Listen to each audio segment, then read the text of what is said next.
te souhaite la bienvenue dans Bien avec soi, le podcast créé pour te permettre de passer d'une vie subie à une vie choisie, dans la pleine expression de ton potentiel et surtout en toute autonomie.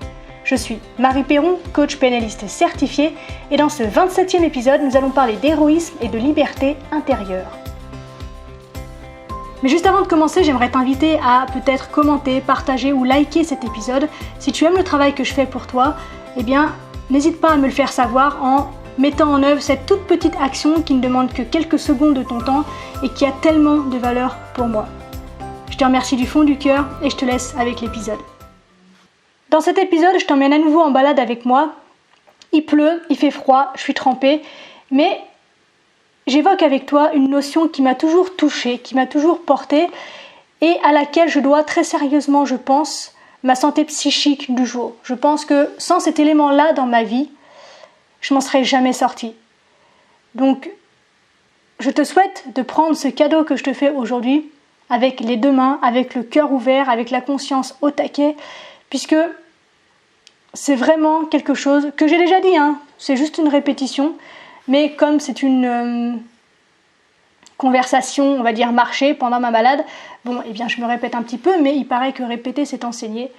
Donc je te laisse avec mon moi d'il y a quelques jours en balade sous la pluie et je te laisse découvrir quelle est cette notion qui vraiment m'a sauvé la vie.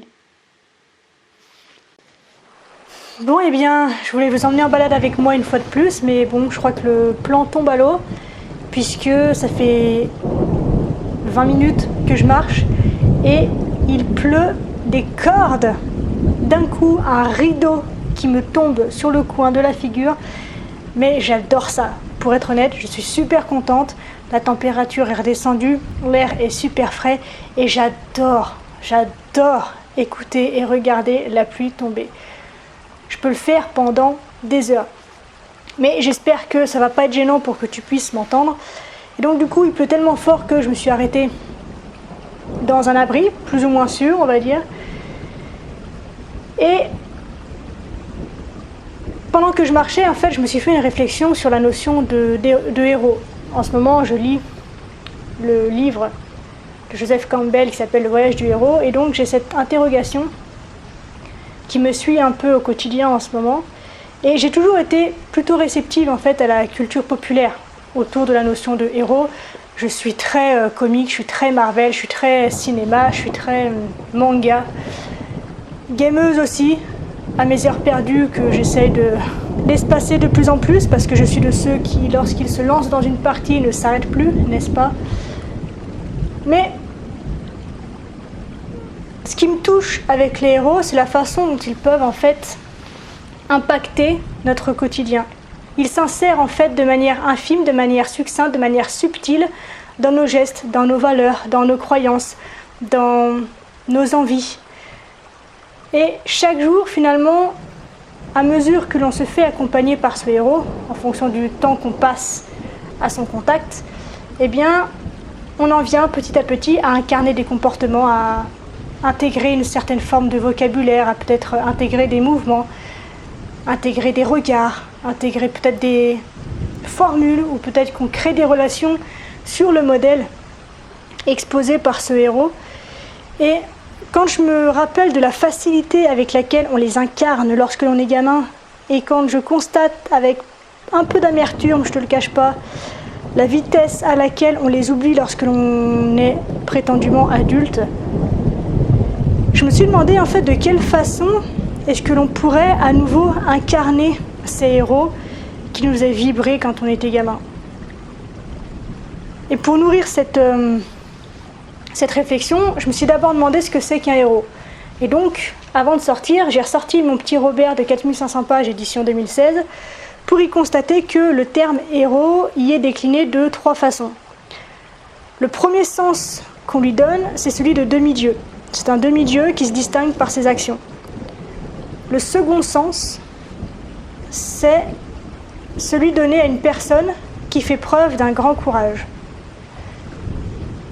Et le troisième sens désigne une personne qui tient le rôle principal dans une histoire. Et en refermant mon petit Robert, finalement j'avais les idées très claires. Je pense que rien qu'à l'écoute de ces 3 définitions possibles du mot héros, tu as compris que finalement, être un héros, c'est pas si compliqué.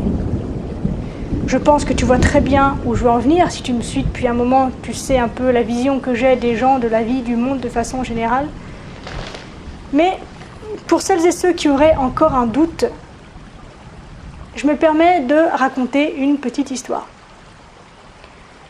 Il était une fois un homme avec un grand H qui répondait au nom de Anonyme. Après un long voyage confortable à bord d'une capsule autosuffisante et sécurisée, notre ami fut brutalement expulsé de son habitacle pour être immergé dans un univers hostile et totalement inconnu. La lumière était aveuglante, l'air entrait douloureusement dans ses poumons, des géants le séparent de son habitat chaleureux. Bref, le traumatisme subi est total et le psychisme de notre cher Anonyme est complètement chamboulé. Cette expérience a été pour notre Anonyme la plus insoutenable de toute son existence. Mais, heureusement pour lui, il y a survécu.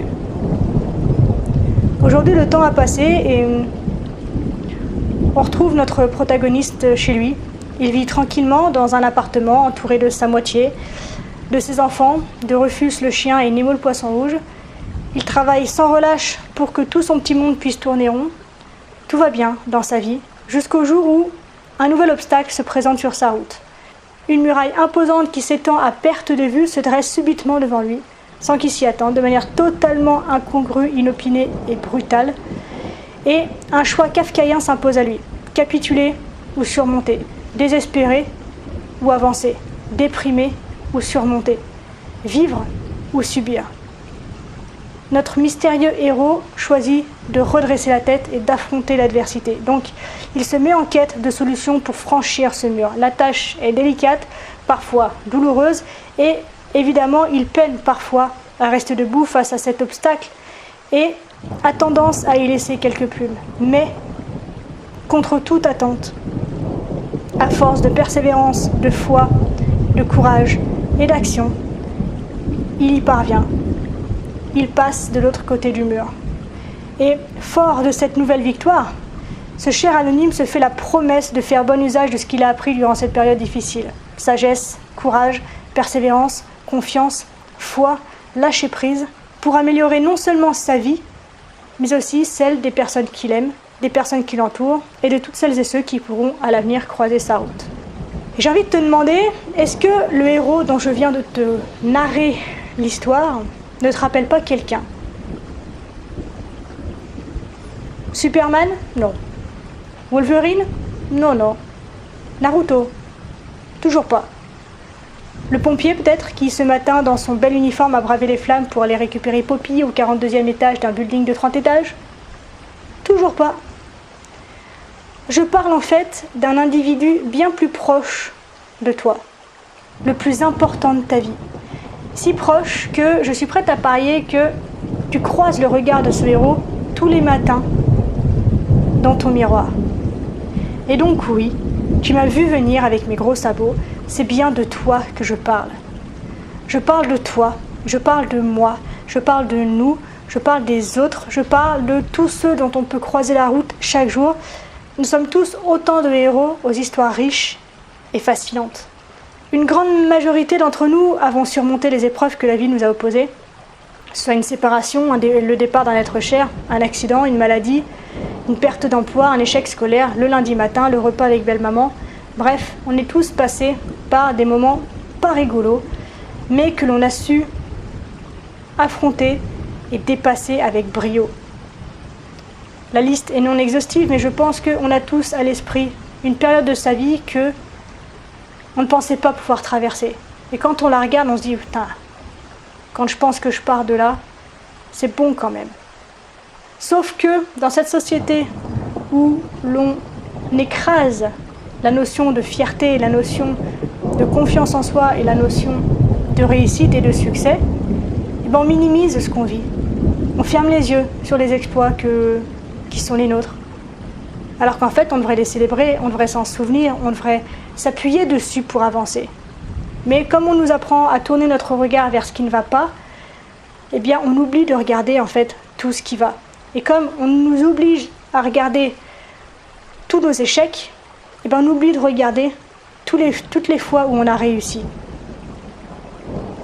Et donc il y a autant d'épreuves que d'êtres sur cette terre, et nous avons tous et toutes notre façon de nous en sortir, et les réponses à notre challenge seraient bien différentes s'ils avaient été vécus par quelqu'un d'autre.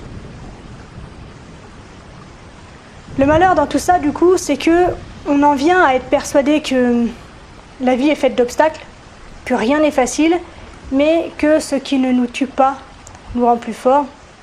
Et dès lors, finalement, que nous avons fait face à certaines épreuves, on en vient à déduire que, finalement, la vie, c'est ça.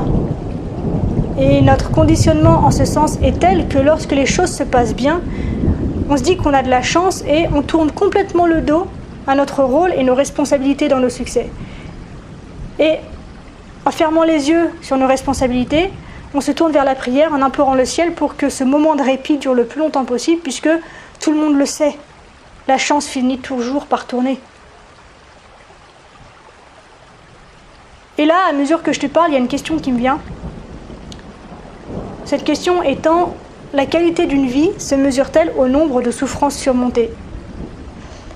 Est-ce qu'il y a un nombre défini d'épreuves à dépasser pour pouvoir prétendre à une infime dose de bonheur ? Eh bien, je ne crois pas, figurez-vous. Moi, je suis de ceux qui sont optimistes. Je croque la vie à pleines dents et j'en vois toute la magie un peu plus chaque jour. Et je suis absolument convaincue, du plus profond de toute mon âme, de toutes mes cellules et de tout mon cœur, que le bonheur est accessible à tous, quel que soit le nombre et la difficulté des épreuves que l'on a pu surmonter. Parce que finalement, qui sommes-nous pour juger les parcours des autres ? Je suis vraiment de celles et ceux qui pensent que le bonheur se construit, se cultive, se savoure et se partage. Et je pense que, en croyant le contraire, ou même en s'efforçant parfois de croire le contraire parce que c'est plus réaliste, entre guillemets bien sûr, eh bien on se refuse à une existence présumée trop simple et le moindre grain de sable finalement devient une montagne à déplacer. Et donc, à travers ma réflexion d'aujourd'hui, j'aimerais que tu puisses te libérer en fait de toutes ces entraves socialement construites et bêtement admises, j'ai envie de te dire. Parce qu'une fois de plus, on en revient à des idées que l'on a héritées de générations précédentes, qui ont leur histoire, qui ont leur perception de la vie, mais que finalement on n'a jamais remise en question. Et donc on s'empêche de vivre notre vie parce qu'on la vit au travers le regard de personnes qui ont déjà vécu la leur. Et comme je disais dans ma dernière vidéo sur le Petit Prince, je pense qu'il est grand temps de retrouver nos yeux et notre cœur d'enfant pour pouvoir contempler avec enthousiasme et avec amour la magie de la vie. Parce que oui, une fois encore, je suis convaincue que la vie est absolument incroyablement magique. Et la notion par laquelle je préfère faire la démonstration de ce point de vue-là, c'est la physique. Et j'ai envie de te remettre à nouveau la conscience sur le fait que nous sommes de petites infinités dans une infinité plus grande. Nous sommes des microcosmes dans un macrocosme et nous sommes de petits univers dans un plus grand univers. Nous sommes toutes et tous issus de cette origine actuellement identifiée par le Big Bang et nous sommes toutes et tous constitués des mêmes ingrédients qui composent les étoiles et n'importe quel autre corps présent dans l'univers. Et j'adore cette idée, j'adore cette phrase, c'est tellement poétique, c'est tellement beau, je trouve que ça nous rend tellement puissants, tellement humbles et tellement grands en même temps. Nous sommes tous de la poussière d'étoiles, nous sommes donc tous des enfants des étoiles. Et par ce fait, que ce soit de façon spirituelle ou de façon complètement physique et scientifique, nous sommes infinis. Tout comme l'énergie d'ailleurs qui stimule chacune de nos 80 000 milliards de cellules. J'adore ce nombre. 80 000 milliards de cellules. Et là, j'ai envie d'ouvrir une petite parenthèse pour tes yeux ébahis, n'est-ce pas, tes oreilles en l'occurrence, pour te dire que chaque cellule, donc chacune des 80 000 milliards de tes cellules, possède son propre jeu de chromosomes. Et donc, le corps l'a recopié en 60 000 milliards d'exemplaires. C'est juste pharaonique. Moi, à chaque fois que j'y pense, ça me donne le vertige. Et c'est pas fini, parce que chaque parcelle de ton organisation peut être décomposée de la même façon. En fait, chaque élément est un fractal d'éléments plus petits qui se démultiplient en fait à l'infini. Et c'est juste incroyable, la grandeur et l'infinie puissance qui est la nôtre. Bref, je referme ma parenthèse. Tout ça pour dire que cette énergie qui stimule, et je ne m'en lasse pas de le répéter, nos 80 000 milliards de cellules, est elle-même en perpétuel changement et s'étend bien au-delà de notre corps que l'on peut qualifier de physique. Donc, en réalité, on est bien plus que nos simples corps. Et d'ailleurs, même Einstein, et plus récemment le Dalai Lama, mais lui qui a été convaincu plus tôt quand même, énonce que spiritualité et science sont étroitement liées. Donc, je pense que s'ouvrir à toutes ces notions de physique quantique, d'astronomie, de cosmologie, pour voir le lien que nous avons avec le monde qui nous entoure, et de pouvoir constater à quel point le monde, l'univers qui nous entoure est en tout point identique, peut-être sous d'autres formes, à l'univers que nous sommes et que nous avons à l'intérieur. C'est juste énorme, je trouve, de pouvoir trouver sa place dans le monde par ce biais-là. Parce que dès lors que l'on met de la conscience là-dessus, on se rend compte que notre place, elle est juste, elle est légitime, elle est grande tout en étant humble, et donc, aussi petit que l'on puisse être, on a un rôle à jouer dans cette grande machine. On a une raison, un sens à notre existence dans cette énorme mécanique. Alors oui, ça peut paraître ridiculement petit, mais ce sont les petites choses qui font les grandes. Donc, à notre échelle, à nous, toute petite aux yeux de l'univers, eh ben, on a notre rôle à jouer. Donc toi et moi sommes vraiment un ensemble d'éléments accordés dans une harmonie parfaite. Et l'union de nos éléments, puisque rien n'est séparé, il n'y a de limite absolument nulle part, tout se confond, tous ensemble, nous formons un ensemble d'éléments accordés dans une harmonie parfaite. Le problème, c'est qu'on l'a un peu trop oublié. On a un peu trop oublié que nous sommes tous et toutes conçus pour briller. On est tous et toutes conçus pour réussir. On est tous et toutes conçus pour être grands. Donc, pourquoi est-ce qu'on continue de s'évertuer à considérer que vouloir être grand, justement, est un ticket direct pour pandémonium et qu'il faut se contenter de peu parce que l'abondance est limitée? À mes yeux, aujourd'hui, et pourtant j'ai cru ça aussi à une époque, pour moi c'est du délire. Il y a de la place pour tout le monde, il y a de la richesse pour tout le monde, et l'abondance est vraiment disponible pour tout le monde, pour peu qu'on soit capable de lui ouvrir le cœur. Mais on est tellement aveuglé par nos principes de victimisation et de souffrance inéluctable qu'on ne voit pas que l'abondance infinie se manifeste chaque seconde juste sous nos yeux.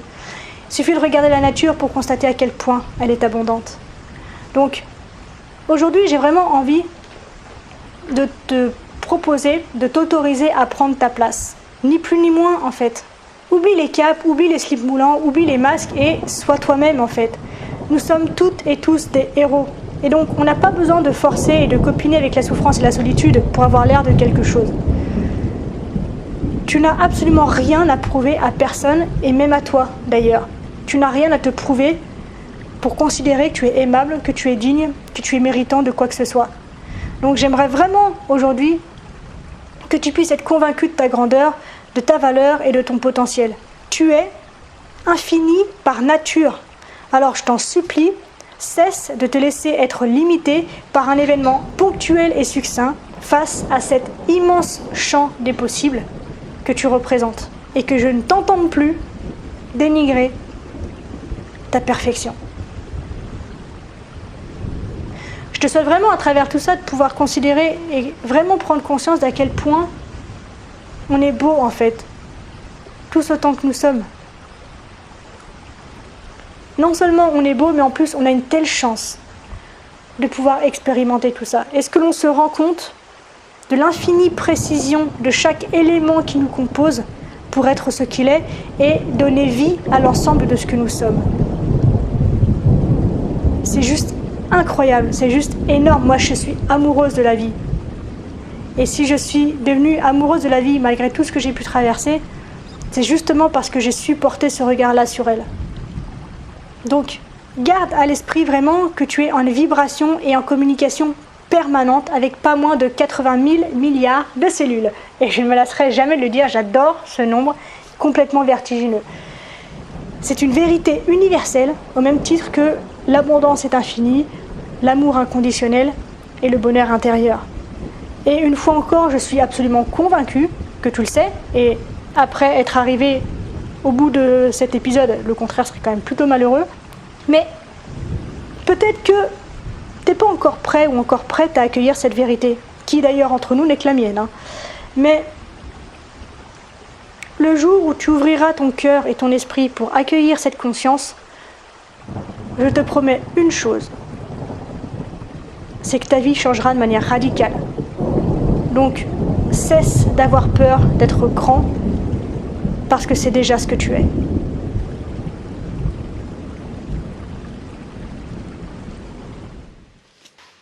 Donc voilà, je m'arrête là pour aujourd'hui. J'espère que ça t'a plu, malgré le côté peut-être spontané et un peu brouillon.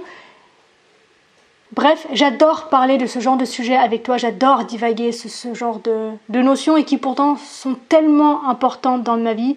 Quand je te dis, moi, qu'elles m'ont sauvée, ou qu'elles m'ont maintenue en tout cas en vie, elles m'ont permis de m'accrocher à quelque chose qui m'a permis de me tirer vers le haut, c'est mais à 1000% vrai et ça a été tellement puissant pour moi que si cette simple idée de toute la complexité du monde peut t'aider à t'en sortir et à juste continuer d'avancer, de faire ne serait-ce qu'un pas de plus, eh ben je suis la plus heureuse de toutes les femmes du monde.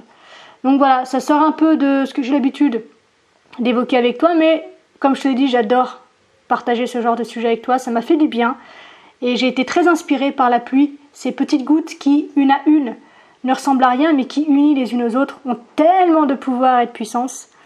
Et en même temps, chacune de ces petites gouttes est divine et chacune joue son rôle à la perfection. Chaque goutte qui tombe au sol ou sur ma peau abreuve et répond à un besoin vital. Et j'adore pouvoir constater ce genre de choses. Donc, aussi petits que nous soyons, on a un putain de pouvoir ensemble. Donc, mon univers uni à ton univers, c'est la plus belle chose qui soit. Donc, j'espère sincèrement que tu as pris autant de plaisir à écouter que j'en ai eu à te parler. Si c'est le cas, je me répète un peu, mais je t'invite à mettre une review, donc un commentaire, à partager ou à liker cet épisode. Je sais que tu l'entends souvent sur chaque contenu que tu reçois, mais c'est super important. On s'en fout dans l'immédiat, mais c'est simplement que ça permet de mettre en avant le contenu, puisque tu t'en doutes, il y a des milliers de contenus qui sont publiés à la seconde, et si on veut avoir une chance de s'en sortir, eh bien il faut que la communauté soit active. C'est la seule façon par laquelle les plateformes considèrent qu'un contenu vaut le coup. Donc si tu penses que mon travail vaut le coup, si tu penses que cet épisode vaut le coup, eh bien s'il te plaît, prends ces quelques secondes de ton temps pour faire ces quelques clics qui permettent de mettre un petit peu plus en avant mon travail et que d'autres puissent avoir accès à cette vision du monde qui a tellement de puissance. Voilà, comme d'habitude, n'hésite pas à réécouter cet épisode si tu n'as pas tout saisi, donc pour en saisir toutes les notions. Si tu as envie de voir les notes du podcast parce que tu es plus visuel, eh bien tu peux les retrouver sur marieperon.com/podcast/p27 puisqu'on est dans l'épisode 27. Je t'embrasse, je te souhaite un excellent dimanche et je te dis à la revoyure.